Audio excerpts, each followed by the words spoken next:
What are your rules? Don't scare Daddy, do great, and be tough. I love you. Me too.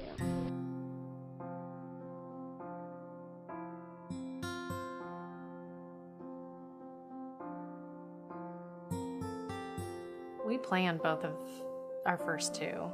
We were trying to get pregnant, and we found out that Riley was a boy, and he was such a good kid that we decided that we'd have our second. So got pregnant with Lindsay, and I mean, I thought we were crazy busy with two young kids 14 months apart.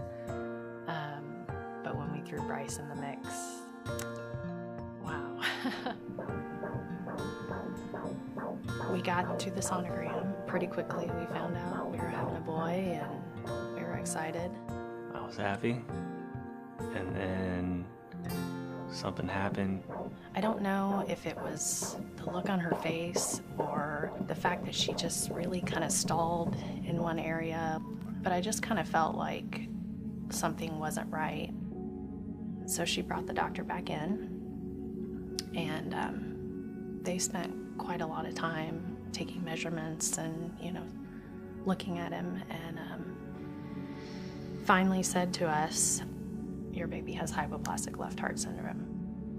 Bryce is being born with just half a heart. Your heart should have 2 pumping chambers, and his heart just has 1. So that is probably the most complex congenital heart defect that we have.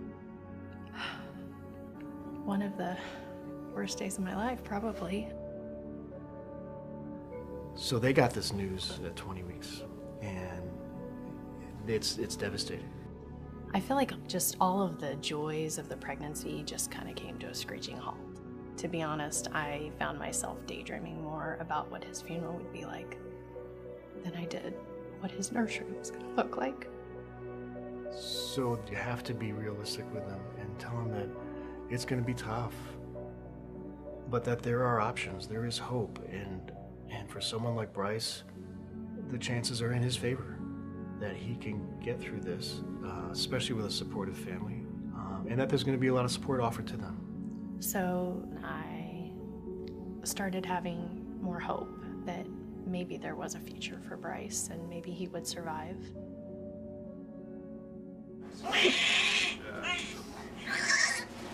When he was born, they sat him up, on my stomach, and I got to hold him for maybe a minute, and they whisked him away. I met Bryce during the first few weeks of his life. Bryce came to the hospital by transport from the birth facility, and he was quite sick. He was critically ill.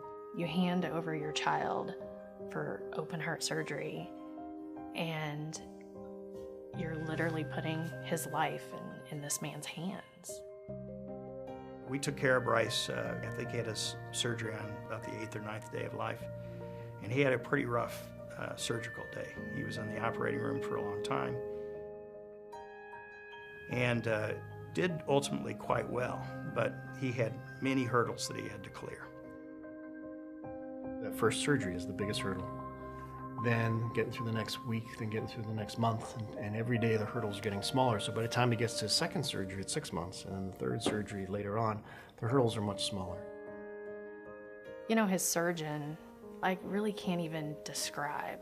This is a man who has literally saved our child's life. Thank you just doesn't seem like enough when, 20 years ago, Bryce wouldn't have survived.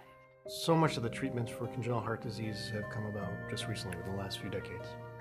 So really just in that time, we've been able to come up with a palliation. It's not a cure. Unfortunately, what we're doing is we take what nature has given Bryce, and we're able to rework it to allow him to lead a near normal life. But it's not a cure. There's still a lot of work to be done in terms of finding a cure. So I've been very fortunate to have found a support group. Through this group, I've met a lot of amazing women who are all mothers of children with the same heart defect as Bryce. So it's great to have all that support, but with that support comes the heartache of getting to know these families, and,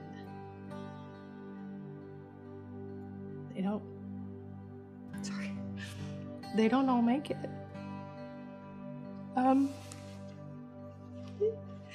In Bryce's 7 years with us, I have been to 5 funerals of little boys with hypoplastic left heart syndrome, and to go to a funeral of a child that's the same age as your kid with the same heart defect.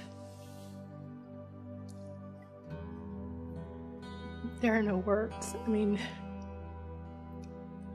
you know, it's hard enough when anyone loses a kid, but to know that that could be you, could have been us, and it still could be us someday. You know, these were the cards we were dealt, and we're going to play the game, and we're going to win.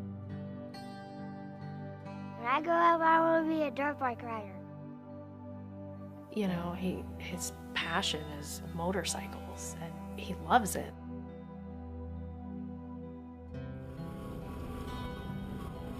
I get to go really fast. I get to jump on and go through the woods and go through creeks and water. I guess I should be happy that he can do motocross. I'm not sure I'm happy he does do motocross. He's really shown us what's important in life. You know, I just don't sweat the small stuff anymore. Just take it day by day and be grateful for each day that we have with him and enjoy life. Bryce's future is very optimistic. He's done so well. He's overcome those challenges. I said before, he had to run a race with these hurdles, and his biggest hurdles are now behind him. But there will be challenges in the future. Research is his future. I mean, that's all that we have to grasp onto for hope for his future. I mean, we don't know if Bryce will be here in 5 years or 10 years or 30 years. Hopefully technology will keep up with him. The American Heart Association is fantastic in terms of the support of all sorts of research having in the field of congenital heart disease. Research requires time, dedication, and money. That's what's holding the research back right now, is the funding. That's the only thing holding the research back right now. For the American Heart Association to be able to fund the research is really what's going to make a difference in Bryce's future.